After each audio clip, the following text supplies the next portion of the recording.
J'ai eu un flash pour la vidéo de cette semaine, la semaine passée les amis, et je suis vraiment contente de l'avoir eu parce que je m'enlignais pour une vidéo d'Halloween un peu plus simple. Finalement j'ai fait ça vraiment compliqué. Ça m'a repris toute la semaine mais j'espère que vous allez aimer. J'avais envie de vous faire en fait 3 looks, 3 costumes d'Halloween inspirés de séries populaires comme on voit sur Netflix, Amazon Prime et compagnie. Donc je vous ai reproduit 3 looks complètement différents, hein? Queen's Gambit, le pouvoir de l'anneau et finalement Bridgerton. Donc vous allez voir à chaque fois le tutoriel coiffure et maquillage plus le costume incluant un petit DIY à chaque fois. Fait que j'espère que vous allez aimer et sans plus attendre, c'est parti! Donc on va commencer avec Bridgerton qui a été une série super populaire, là, la saison 2 est sortie. Moi je vous avoue j'ai écouté ça, j'étais pas fan. C'est vrai que l'esthétique est beau par contre, donc c'est là-dessus que je me suis concentrée aujourd'hui. Donc en commençant par le maquillage, vous allez voir j'ai fait une base de teint très classique, là, donc fond de teint, cacherne et tout ça. Puis par la suite, j'ai employé une palette, une mini palette de Stila que j'avais, donc pour le blush crème, mais aussi pour mes yeux. Vous allez voir le look Bridgerton, en fait, c'est vraiment très simple, très naturel. Même que dans la série, je vous dirais que c'est pas des maquillages réalistes d'époque, là. Donc j'ai fait ma petite twist moderne moi aussi. Fait que sur mes paupières, j'ai commencé avec la petite teinte un peu pêche dans le creux. Après ça, j'ai pris la teinte un petit peu plus brun chaud, si on veut, que j'ai appliqué en dessous de mon œil. Puis finalement, l'espèce de petit rose brillant, ça, je l'ai mis sur les zones un peu bombées. Comme mascara naturel, petite suggestion au passage, mon préféré c'est toujours le télescopique de L'Oréal qui fait juste comme définir puis rester, c'est ça, très discret. Les sourcils, je les ai fait un petit peu plus définis en fait, comme le personnage principal Daphné, on voit qu'ils sont quand même modernes, ces sourcils, tu sais, sont bien remplis, sont assez carrés. Et même chose pour sa bouche, d'ailleurs Daphné, on voit qu'elle a du crayon, qu'elle a du rouge à lèvres, puis il y a même un petit fini un peu brillant, donc j'ai combiné moi aussi donc crayon à lèvres pour grossir légèrement les miennes, après ça un peu de rouge à lèvres, et par-dessus finalement j'ai ajouté une petite touche de gloss. Les cheveux Bridgerton maintenant, c'est sûr que c'est un défi quand on n'est pas coiffeuse. Moi j'ai regardé un peu des photos d'inspiration, j'ai comme fait des tests un peu rapido pour voir où je m'enlignais et mon idée c'était vraiment de me faire un faux toupette avec mes mèches les plus courtes là, que j'ai au devant du visage. Donc je les ai comme pinées en arrière et je suis venue cacher ça avec des tresses qui était comme ma deuxième section que j'ai faite dans le fond avec la partie qui était derrière mes oreilles. Donc ça j'ai tressé ça, j'ai flippé les deux tresses en haut de ma tête. Et heureusement que j'avais un accessoire qui venait avec mon costume pour venir cacher un peu toutes les bobby pins et compagnie que j'ai mis. Ça m'a beaucoup aidé. Ça m'a vraiment sauvée, je vous dirais. Par la suite, ce que j'ai fait, c'est que j'ai pris le plus petit fer à friser que j'avais ici, super important. Vous venez comme, c'est ça, friser dans le fond tout le bas de vos cheveux. Ça, c'est une coiffure qui va marcher si vous avez les cheveux longs. Donc l'idée, c'est de faire comme un seul et même gros boudin. Donc friser tous vos cheveux vers l'intérieur pour ce faire. Et finalement, après ça, restait, bon, la section de cheveux, la petite couette là, de cheval que je m'étais comme pré-sectionnée juste avant. Pour ça, en fait, j'ai commencé par friser mes cheveux. Après ça, je suis venue les crêper pour que ça se tienne mieux. C'est dur de faire un chignon quand on a les cheveux trop lisses, trop propres. Et après ça, c'est vraiment juste de jouer un peu avec le volume, tu sais, pour lui donner une belle forme et finalement de venir pin curl certaines des bouclettes qu'on a fait. Donc avec une mini bobby pin, je suis venue les placer pour décorer un petit peu mon chignon. Donc voilà, c'est comme ça que j'ai fait mes cheveux. C'était pas parfait, mais je trouvais qu'on avait quand même la vibe Regency era qui était vraiment présente. Et maintenant, je vais aller enfiler ma tenue qui est une belle robe qui vient de chez Party Expert. Ils ont plusieurs robes. Si jamais vous faites un party thématique Bridgerton, là, j'ai vu, il y a comme tous les personnages principaux, hommes et femmes. What a tao! Et je me sens comme Cendrillon. Ça doit être la couleur, mais... Donc, la robe officiellement, c'est celle-ci, mais tous les liens, tout ce que j'ai utilisé comme produit, ça va être en barre d'infos, évidemment. Et là, côté bijoux, j'ai quelques options. Je vois que souvent, elle porte un petit collier court avec du bling. Moi, j'ai lui qui est très bling bling. Je sais pas si je trouve ça too much. Parce que je pense que ça prend des petites boucles d'oreilles tombantes absolument. Je pense que j'aime ce combo-là, en fait. Ça fait un peu comme blanc. Fait que là, je vais aller enfiler les gars qui viennent aussi de chez Party Expert. Et comme petit DIY pour ce look-là, j'avais envie d'ajouter un petit accessoire. Je crois que la petite fan comme ça est de mise. Et oui, c'est moi qui l'ai fait. Je vous avoue, je suis partie d'un modèle. J'en avais une de MAC que j'ai reçue récemment dans un colis PR. Mais je voulais vraiment y faire un petit update pour que ça fitte avec mon costume. Et là, je pense que c'est réussi. J'ai genre googlé Regency Fans, quelque chose comme ça. Puis là, ça m'inspirait. Je voyais souvent des petites fleurs couleurs peinturées et tout ça, puis j'avais de la petite dentelle que je suis venue coller. Mais c'est ça, juste avec la peinture, honnêtement, ça do the trick, c'est juste que je peux plus le refermer. Fait qu'il faut qu'il reste tout le temps comme ça. Fait que voilà, j'espère que vous aimez le look numéro 1.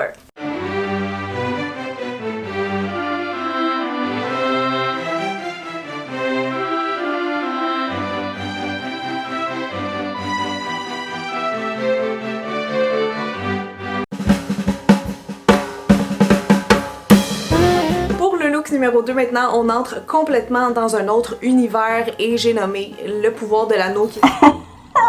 Oh god, excusez, je suis dans le montage puis je réalise que je dis pas le bon titre depuis le début. Ça me fait tellement dur mon affaire, mais honnêtement moi j'appelle juste ça genre le Seigneur des Anneaux, fait que sorry, on retourne dans la vidéo. C'est comme la série un peu pré-Seigneur des Anneaux qui fait beaucoup jaser en ce moment sur Amazon Prime. C'est une série que j'écoute d'ailleurs en ce moment avec mon chum, vous me direz si vous l'écoutez aussi puis si vous aimez ça. J'ai décidé de reproduire le look des Harfoot parce que je pense que c'est un des looks les plus faciles à reproduire dans l'émission. C'est très iconique, je les trouve super sympathiques, fait que j'espère que vous allez aimer autant que moi. On commence avec le maquillage donc qui va être très simple et rapide hein, parce que bon, faut faire un no make-up look. Je vais quand même utiliser le fond de teint cache-chaîne comme le premier look que je vous ai montré parce que bon, ça fait toujours une bonne base. Mais ce qu'on doit faire qui est bien important, c'est de venir se salir le visage. Donc pour ça, je prends le fard crème brun de ma palette. Vous allez voir, elle est très versatile ma palette. Je fais carrément tous mes looks avec ça en ce moment, autant beauté qu'Halloween. Donc on salit allègrement, tu sais, le visage, le corps, tout ça, parce que bon, ici on crotté les Harfoot, on voit qu'ils se lavent carrément jamais. Et j'ai aussi pris un rouge à lèvres en guise de blush. Le blush, c'est important qu'il aille assez large dans le visage, donc sur les joues, mais même sur le nez pour donner ce petit effet sunburn là, donc coup de soleil. Un truc que je trouve vraiment cute et qui fait très juvénile aussi, c'est d'ajouter des freckles. Donc encore là, avec le même fard crème brun, j'ajoute ça avec un pinceau fin et après ça, on vient juste estomper avec les doigts et le tour est joué.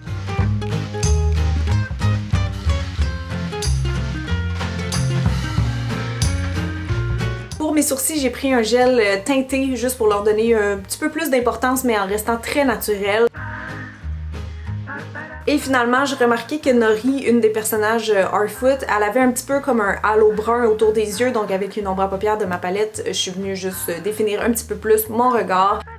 J'ai mis un petit peu de mascara, mais vraiment je l'ai estompé avec une brosse, là, un goupillon qu'on appelle, juste pour donner vraiment un effet à peine maquillé, là, tu sais, que ça vient juste comme ouvrir un peu les yeux, mais qu'on sent pas le mascara, parce qu'évidemment, c'est pas un peuple qui se maquille.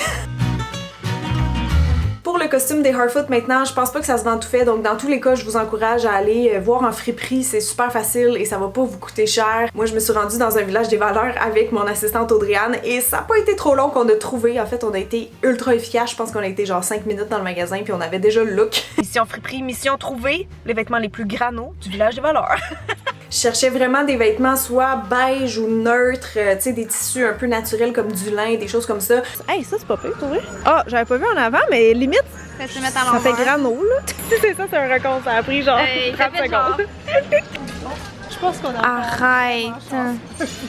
Mais dans tous les cas, on peut adapter. Moi, il fallait vraiment que je salisse les vêtements, entre autres, que je les troue. Et même, pour être le plus raccord possible avec les personnages de la série, j'ai essayé de faire une petite teinture végétale très improvisée. Oh ben! Qui est-ce que je vois sur ma table DIY? Lily! Oh la coquine! Fait qu'aujourd'hui c'est DIY time! J'ai comme le haut, le bas à faire, plus après ça un petit DIY de pied. Je vais commencer par aller rouler les vêtements dans la boue. C'est con, mais j'ai aussi des murs dans le frigo. Je sais qu'on peut faire des teintures naturelles à partir de ça, donc peut-être que je vais m'en servir tantôt pour tacher aussi les vêtements. Surtout que leur teinte, tu sais, c'est vraiment comme des couleurs délavées dans les tons lilas, bleu, vert. Où est-ce que j'ai de la terre? Bon, ici ça m'a l'air d'un bon coin. Oh my god, c'est fucking sad. Oui, Lily, ça s'adore, hein? Fait que j'ai mis plus de terre finalement que je pensais, mais ça fait comme un espèce de motif spotty, puis j'aime pas ça, fait que je pense que je vais essayer d'uniformiser le tout. Ça, c'est des murs que j'ai laissé tremper dans de l'eau. Oh my god, c'est tellement rouge!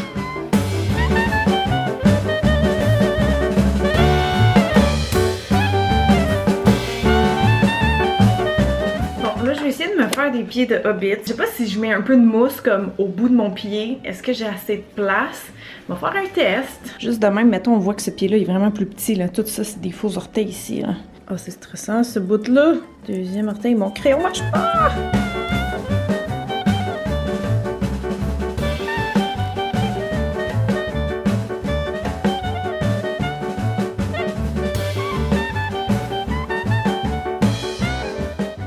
Oh my god, gang, je suis tellement fière de mes pieds de Hobbit! Vraiment un cute et quick DIY, très facile, tout le monde peut faire. Oh, c'est parfait. Ça a comme pâli un petit peu en séchant, tu sais, c'est devenu plus uniforme. On a quand même des petites taches par-ci par-là, mais non, ça, écoutez, ça teint très bien les murs.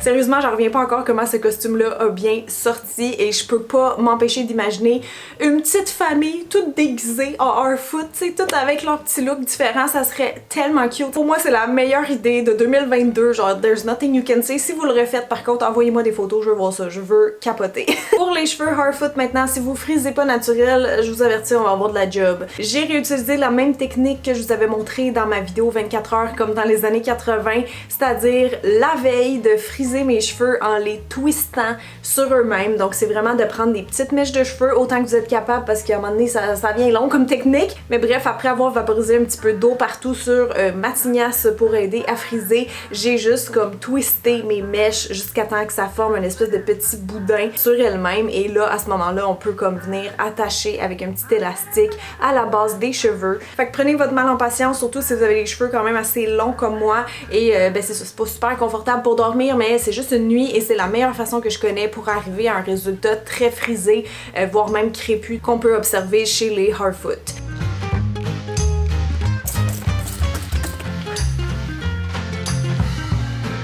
Oh my god! J'avais oublié à quel point ça frise cette méthode. Là, l'idée c'est de rouler en sens contraire. On déroule tout ça et ça va nous donner des cheveux parfaitement frisés qui vont être une excellente base un peu gris-chou pour faire le reste de la coiffure. Ah yes, je le sens, ce look, je le feel! Ça donne tellement de texture. Oh my god. Mais j'en reviens pas. Comme j'ai arrivé exactement au résultat que je voulais. Si vous pouviez toucher mes cheveux en ce moment, je les reconnais pas. C'est tout doux, genre c'est léger comme un petit nuage, ça a aucun sens. Fait que là, ce qui est le fun avec cette parfaite base-là, c'est qu'on peut faire ce qu'on veut. Il y a des Harfoot qui ont des tresses, il y en a qui ont comme des espèces de couettes. Moi, je pense que je veux ramener une partie de mes cheveux comme ça en haut sur la tête puis y insérer des feuilles. J'ai même de la mousse comme ça dans mes affaires d'artisanat, tu sais, que je peux intégrer. Il faut juste salir un peu les cheveux. Mettons que je pogne ça pis ça. Très cute. J'adore. Oh oui, j'adore. Je vais direct avec les bob épines. J'en reviendrai jamais de ce look. J'ai cette petite branche d'eucalyptus séchée. Oh, c'est trop cute.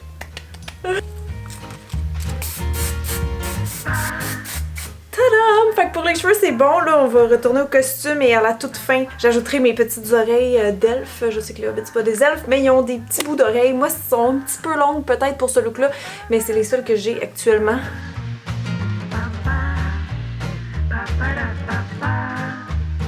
Il reste juste à coller les oreilles maintenant. Vous voyez, je suis allée maquiller celle-là très rapidement. Juste mettre un petit peu de lumière et d'ombrage. Je vais coller ça avec du latex, c'est sûrement pas le truc idéal, mais c'est ce que j'ai.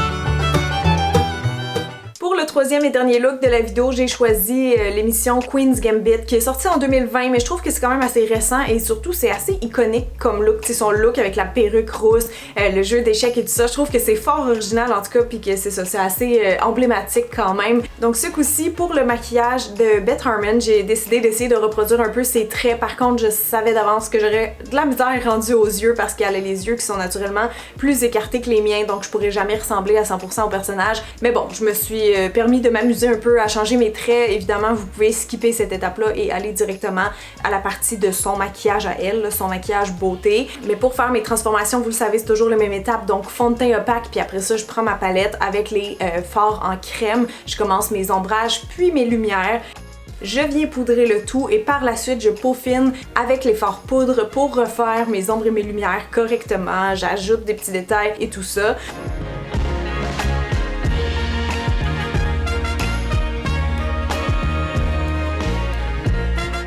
Sinon, évidemment, la série se passe dans les années 60, donc n'hésitez pas à vous faire un gros trait de liner. J'ai même fait le mien très rond pour arrondir un peu mon regard comme elle. Et j'ai aussi dû ajouter du crayon blanc et du liner brun sous mes yeux pour essayer de leur donner une apparence un peu plus ronde, un peu plus tombant. Elle a aussi une bouche qui est assez symbolique, donc je suis venue dessiner au crayon des lèvres un peu plus triangulaires sur moi avec une teinte un petit peu beige orangée.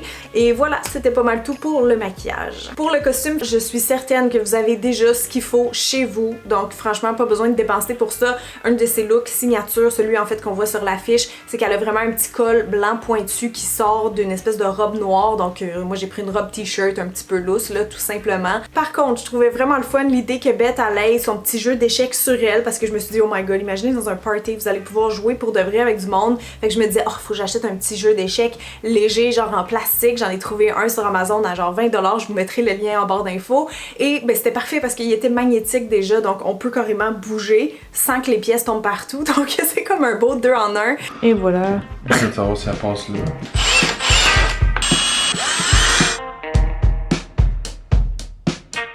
Fait qu'on met des petites cordes. C'est des lacets que Pat a plus eu besoin récemment. C'est l'heure d'ajuster. Ok, où je veux en fait en haut de mes seins? Ouais, ici, non? Moi, je vais le mettre de même. Puis les gens ils jouent genre. C'est pas une torticolis, je suis tellement indécise en vie, je sais plus qu'est-ce que je peux faire de même. C'est en mode vraiment genre on joue une partie. Tu sais, j'aurais juste à faire 2 nœuds ici, tu coupes ça. Ou on met à plat et pour être confortable, on attache les cordes en arrière. Ça donne quelque chose de flat, de confortable, tu sais, ça va pas tomber de mes épaules. Pour les cheveux maintenant, évidemment, j'ai utilisé une perruque vu qu'elle a les cheveux roux et quand même assez courts avec des petites waves un peu années 50-60. Puis voilà, mon look était complété.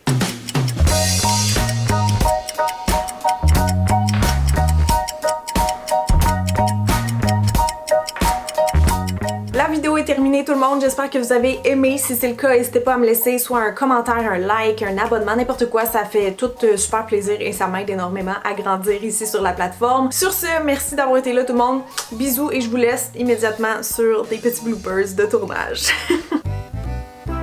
Le jeu c'est n'importe quoi. On devrait peut-être mettre un peu de pièces à côté. Je sais même pas comment jouer ici. On peut-tu aller là? Échec qui mat.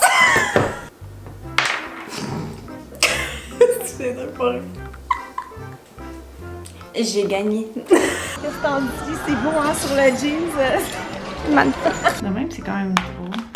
Hop là! Dépendant comment ça va placer, c'est peut-être un peu vulgaire par contre. Ça goûte pas bon des cosmos. Pleure, fuck il pleure. Vite, vite, vite, vite, à la maison. Juste à temps avant la grosse pluie.